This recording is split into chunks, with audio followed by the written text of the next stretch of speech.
Fashidele. Hello, hello Netherlands. And France. And Switzerland. And Germany and Belgium. And the US. Australia. And all of these wonderful 3,000 or so people who came out today. How extraordinary. Thank you so much for being here.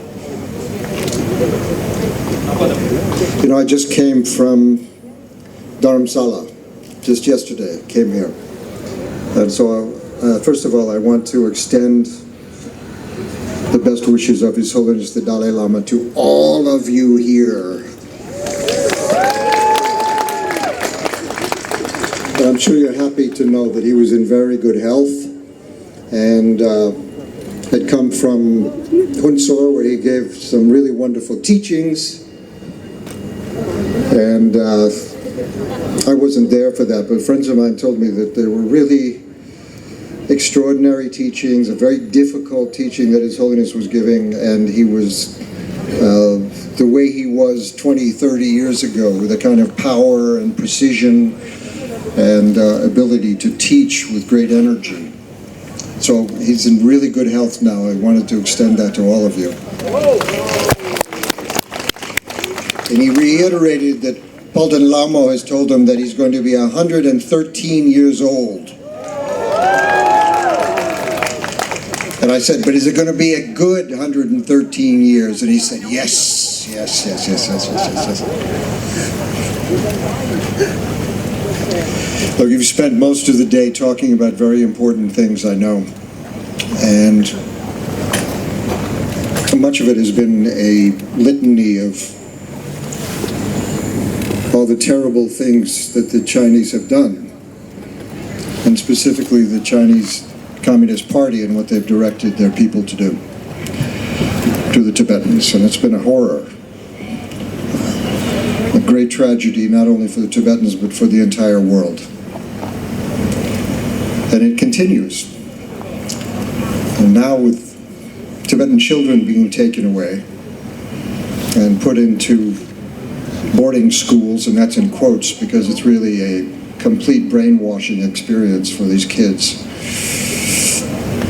The continuing degradation of the environment, the damming up of all the major rivers coming out of Tibet, which is going to cause huge problems downstream in India and South Asia. And clearly they've done it in such a way that there will be a time when they siphon off and redirect all that water to China. So this is a security and a survival problem for everyone in Asia and Southeast Asia. In America, we've done a lot, and we've been able to do a lot in 35 years at ICT, but even before that, we have a lot of friends in the Congress. We've always had good relations with all the presidents in all of that time. There is a moment of deep insecurity right now with what's going on in the US. But still, everyone I talk to in Congress is a loyal benefactor and protector of Tibet. So I wanted you to know the people are still there and care about you.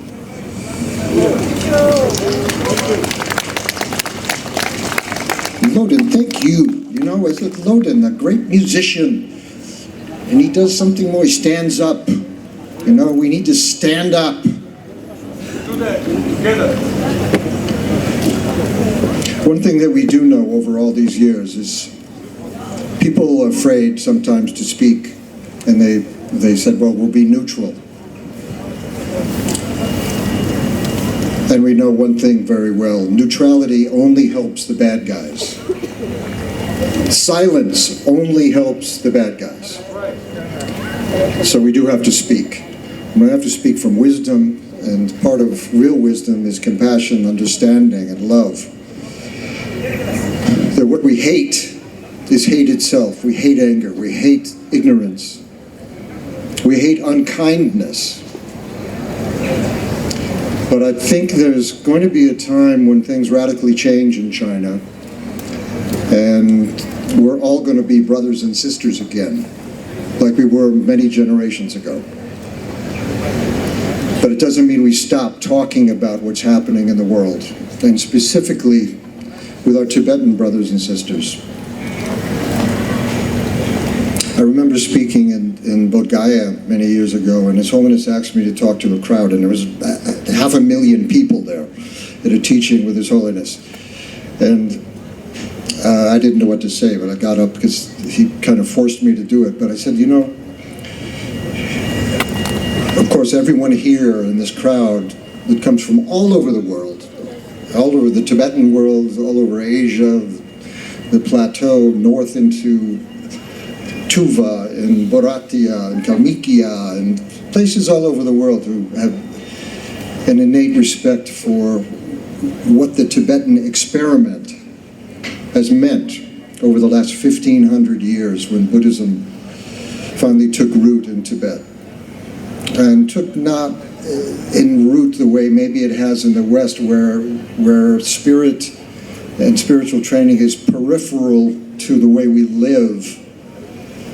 The Tibetans took this to heart, and they started to create institutions to really make their whole world loving and compassionate and kind. And so I found myself talking to a crowd there, and I said, look, you know, we're so fortunate here. We're able to take bodhisattva vows. And I said, of course, in the bodhisattva vow, our pledge is to release all sentient beings from pain. But maybe in that realm of all sentient beings, we can put the Tibetans in the head of the line and give them a little extra help.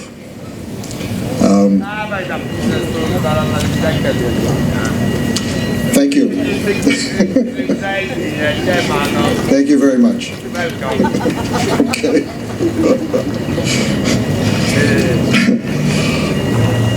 You know, when I come to these events and I feel that sense of solidarity, that everyone is welcome here. The world we're living in is moving in a different direction, where everything is exclusive and we're all separated from each other. But we all know there's revolving stories. We all have a story. There's 3,000 people here. There's 3,000 stories. And all those stories interconnect. One good story is 1 million stories.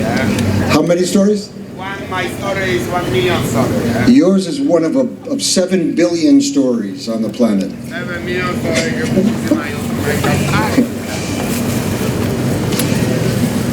One thing I've learned too, and I realize, I look around the room, I think I'm the oldest guy here. Is there anyone older than me here? Anyone over 75? Well, no, we have, you told me, 82. We have an 82? 80. How old? 80. 80. Right here.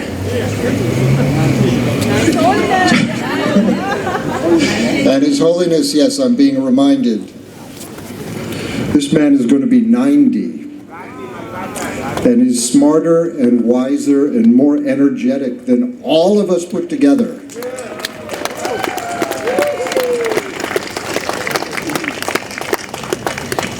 But given all the things you've been through, and the Tibetan community's been through, and most everyone here has been to rallies before, and we do speak out. This is not a silent group of 3,000 people. We stand up and we talk about these things, and we speak truth to power, and that's very, very important. But there's something I always remind myself, and I want to remind us all here. There have been other cultures that have gone through horrible, horrible things. The Tibetan community is different because there's a vision of possibility, a vision that includes everyone. Even the bad guys are included in the vision of possibility, where we can live together and take care of each other. And there's enough money, and there's enough food, and there's enough shelter, and enough care, and enough education for everyone. And we're not defined by our pain and by our suffering. We're defined by our ability to love, to care, to forgive, to embrace each other and take care of each other. And that's what's important. about this movement is different from other ones. That's the vision that's fired me for the 45 years that I've been a very humble servant of this movement, and a servant to His Holiness, and His Holiness at that center of that vision of possibility, of love and embrace. And the fact that Tibetans are in this diaspora where you have to find homes everywhere around the world. I found a home with you.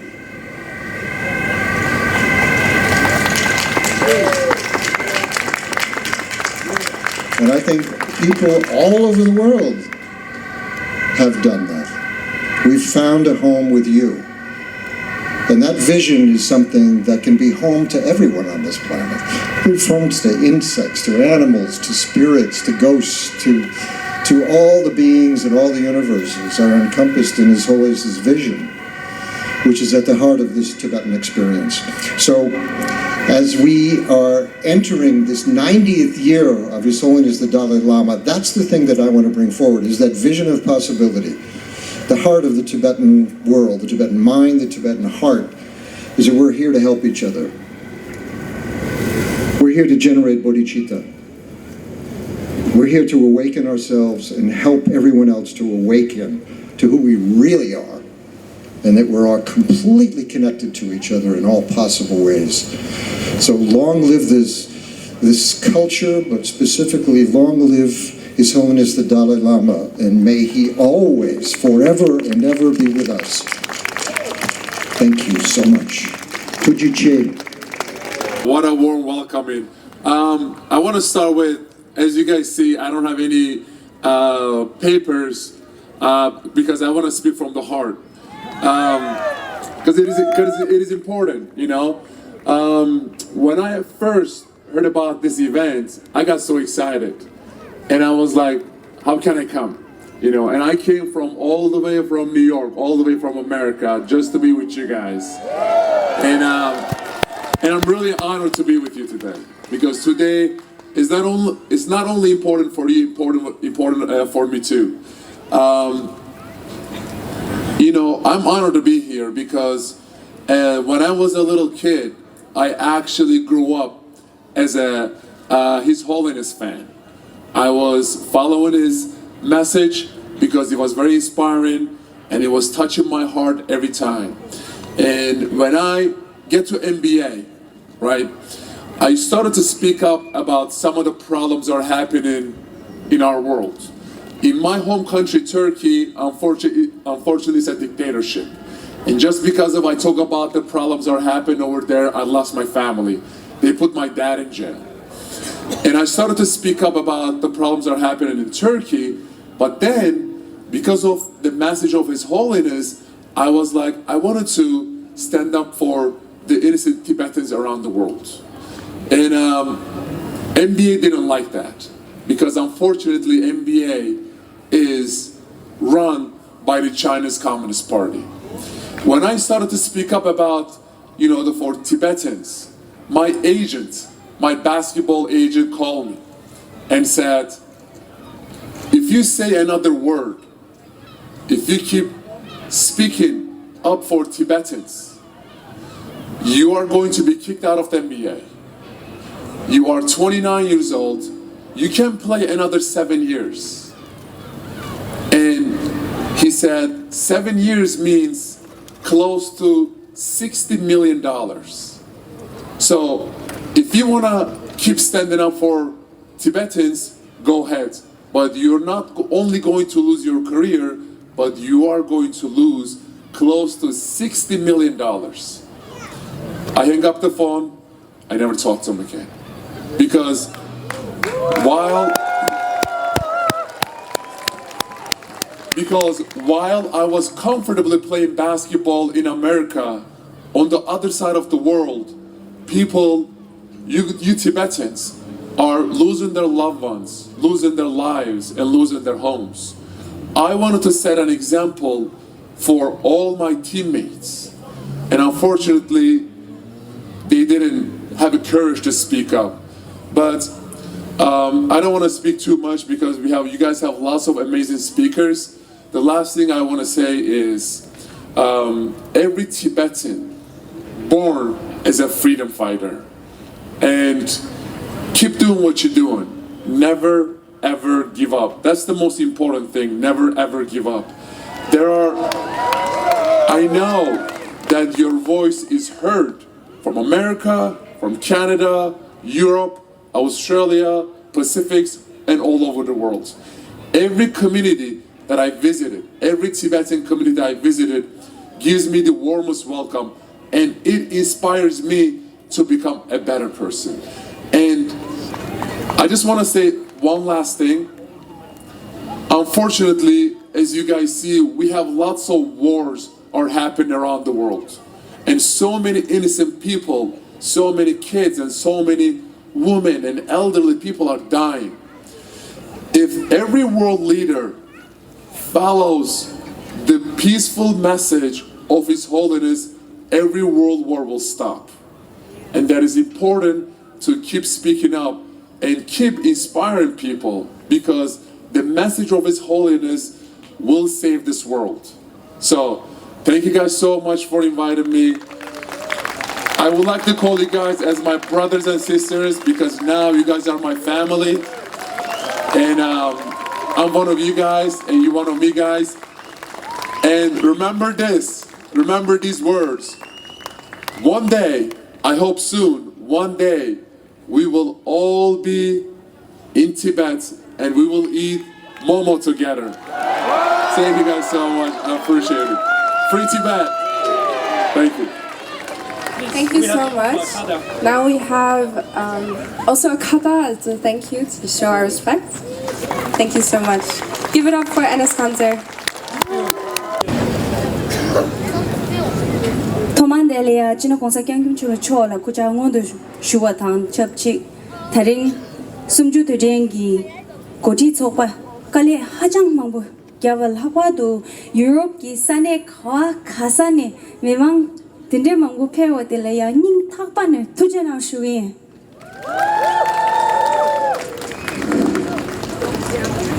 ngajo thela rawa yube chowa nyong dang chemba swenge digi mido di thanda thuzu de la nyungru duyor phenalia phemi mangbuchik segiyor chonga nala dagiyor ngajo gi khoryu dang gomba toshi dangiyor phebe nangla pulo sumshi yimbina kunzo la chone teja lobja nala zuyor zenja nala ngajo la khakabya chidu gesam gewe chagnu pöjü tangni gyana shungi nganzo pö mirik koran zeme tangayagi tapshi chiwe kapsu nganzo chikdong mugya ngapchu ngagu lola hasa nala langba nashi nidong ge amdong ngawala langba nashi chura gyabdu tege gi memang cho langba nashi tanda tingri la sayam gyabdu pö yonggi pömitso tundi chene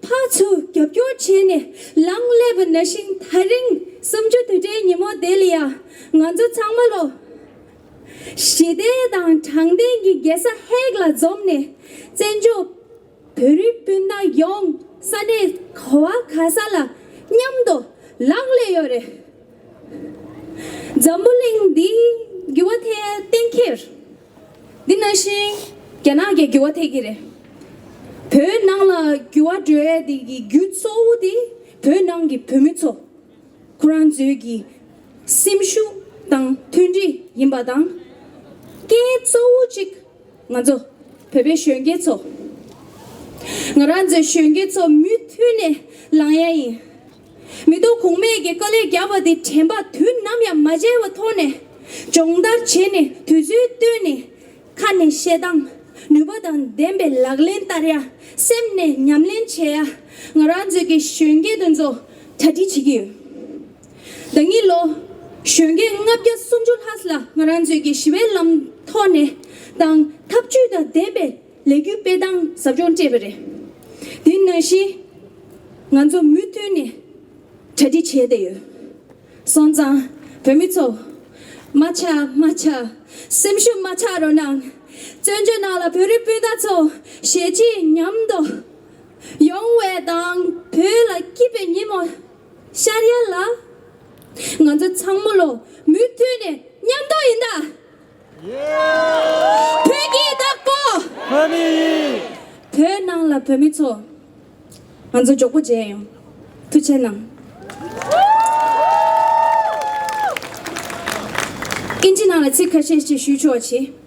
Greetings, Tashdele everyone. I am a Tibetan who's never seen Tibet, but fight every single day to be able to someday see home. In this world where we've been divided and taught to hate the other as authoritarian regimes and autocrats attempt to consolidate power, there is still hope. There is hope when the international community will call for the release of all political prisoners like His Holiness the Panchen Lama, who's been missing for 30 years. There is hope when the international community will stand up for the future by protecting the rooftop of the world that serves water for over 1.4 billion people. There is hope because take a look at us. Today we are gathered here at The Hague, a city of peace and justice. And someday soon, dictators like Xi will also be here, but inside the courts. Because, listen up, dictator Xi Jinping, wherever you are, your time is running out. The people are rising. We, the people, will continue to rise. It is a new turf, new horizons. The next generation of freedom fighters are here. Working alongside the generations that came before, side by side with the spirit of our ancestors, we are driven by love, community, and simshu, a type of courage that you can't even imagine and definitely cannot erase. Whether it is in the streets of Lhasa in 1959, or in Amdo Ngaba or Kamdege, or even in front of the Guimet Museum in the streets of France every week for the last 6 months, we will continue to show up. So, to the international community, join us. And with your support, please allow me to rephrase my first sentence as I, with you all, correct the history and rewrite the history, rewrite our futures together, because we are the Tibetans. Yes, we are the Tibetans. Some of us may not have seen Tibet, but you damn bet we will. Someday, very soon, return home. Pegelo! Thank you. Tashidele. Ladies and gentlemen, as a member of the Dutch Parliament, it's an honor to stand here with you today. And today, of course, we remember March 10th, 1959, the start of the uprising against Chinese rule in Tibet. But I also want to remember March 12th, the Women's Uprising Day, when thousands of women gathered in front of Potala Palace, starting non-violent protests true to the Tibetan values. Gurten Kusang led such a demonstration. A mother of 6, a leader of women. She was peaceful and yet determined to speak out for Tibet. Later she was arrested by the Chinese and executed by a firing squad. The uprising was quashed, but Tibetans all around the world have shown that you cannot quash Tibetan spirit. Because Tibetan spirit is far more than just land or even one people. It is something about the whole world. And the struggle for Tibet's freedom did not end in 1959. It goes on today when Tibetans face new forms of oppression. Today, the Chinese government does not even allow the name Tibet anymore. The government forces children out of their parents' home at the age of 4 to go to boarding schools. But this effort to erase Tibetan culture and identity will not succeed. It will fail. Yet it is a crime against humanity, and governments around the world must speak out and take action. I'm convinced that together we will stand strong, because the Tibetan spirit can never be crushed. Dayeurope. Thank you very much.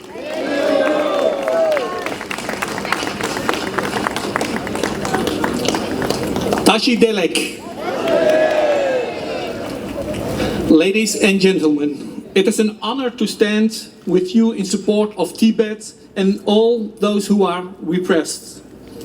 We are witnessing increasing threats to civil liberties worldwide, particularly the fundamental right to freedom of religion.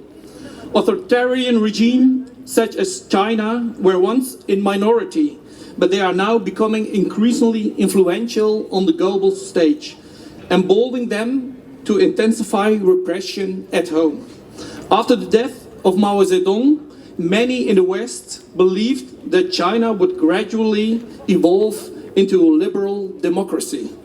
The economic reforms introduced by Deng Xiaoping led to unprecedented prosperity and economic transformation unlike any seen in history. We assumed that with prosperity would come the embrace of liberal democracy, but reality has shown us otherwise.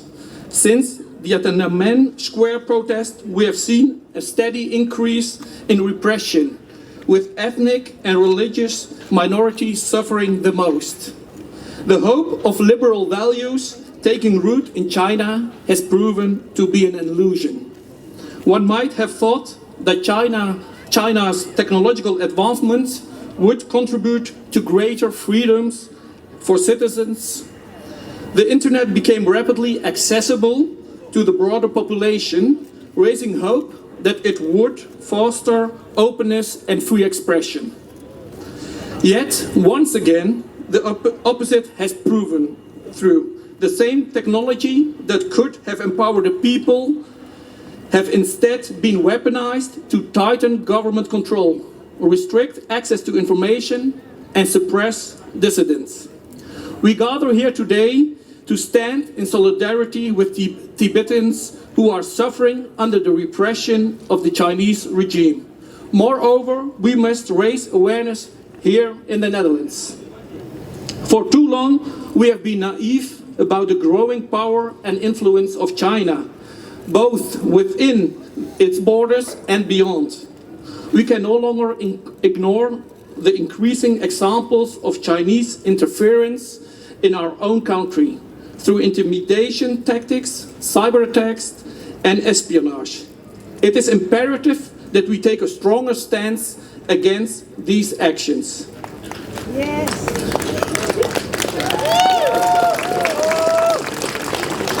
We firmly believe that under the current political structure of the People's Republic of China, Tibet does not enjoy the autonomy it rightfully deserves. Tibetans must be granted self-determination and the religious freedom they once had. That is why we must continue to stand against authoritarian regimes, advocating for justice and diplomatic level, and holding the Chinese government accountable for its inhumane policies. To all of those oppressed by the Chinese regime, I want to encourage you to continue organizing and advocating for your rights. The greatest threat to these regimes is a united and resilient civil society. Your struggle is not in vain, your courage inspires us all. Know that the Netherlands stands with the Tibetan people. Thank you very much.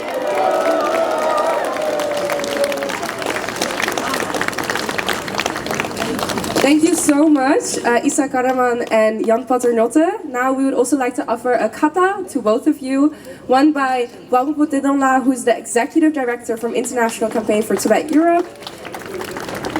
And the other one by Yishi Chulinla, who is the Vice President of the Tibetan community in the Netherlands. Thank you so much. We're going to have a very short round-to-table talk.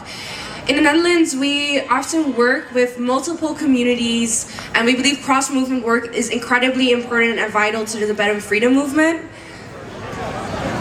Can you all come to the stage? We have multiple speakers.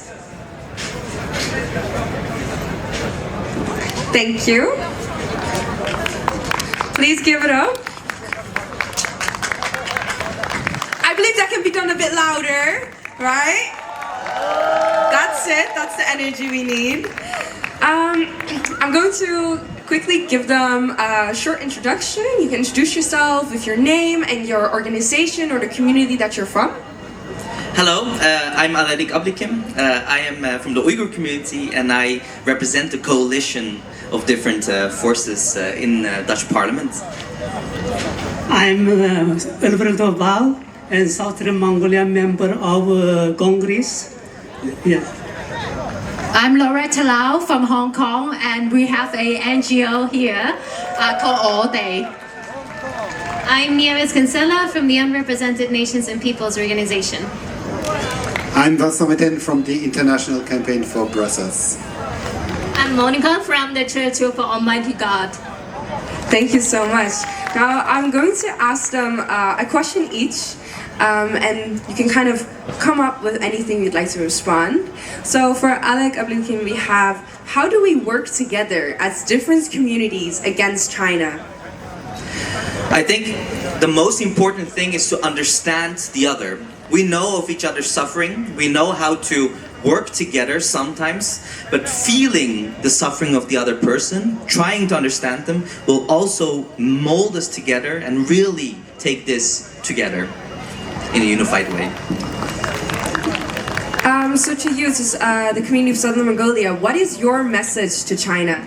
Yes, my message to the Chinese Communist Party in that I hope that Chinese Communist Party must continue to negotiate with the Tibetan spiritual leader His Holiness Dalai Lama and the Tibetan government to resolve this as we return freedom to the Tibetan and peoples.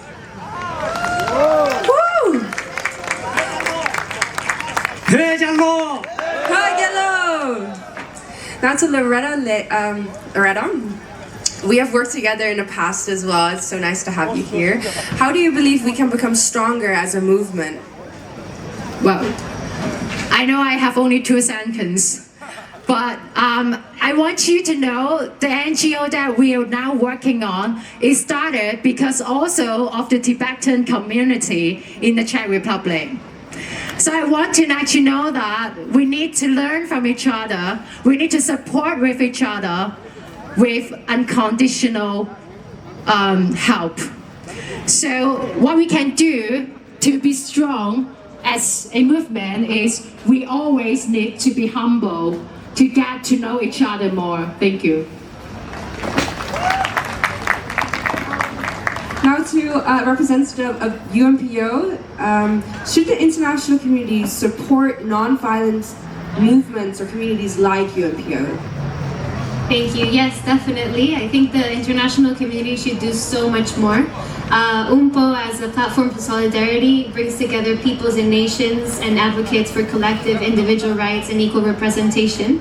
And in this landscape, today's landscape, I think the international community should definitely engage meaningfully with organizations like UNPO, but most of all with its members, such as Tibet, East Turkestan, Southern Mongolia, to create the spaces for impactful dialogue, because that's the only way we can achieve a peaceful and just society. Thank you. Thank you so much. And now to Vincent Mehta from International Campaign Tibet Europe, Brussels. What can Europe do? Thank you. I think 2 recommendations. I think the EU could mainstream human rights in all its policies when it's dealing with China, including, for instance, trade or environmental policies, because there is a link between environment and human rights. So this is one recommendation.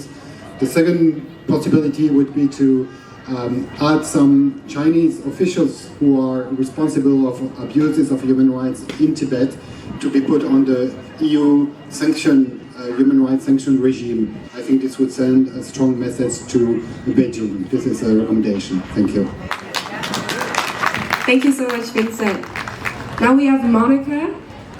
My question is, as a member of a church, how or why, what is your reason to stand here with us today? Thank you.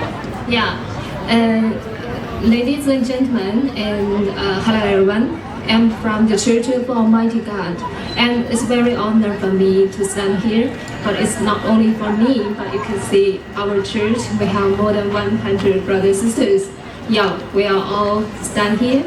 And today marks the 66th anniversary of the Tibetan Uprising.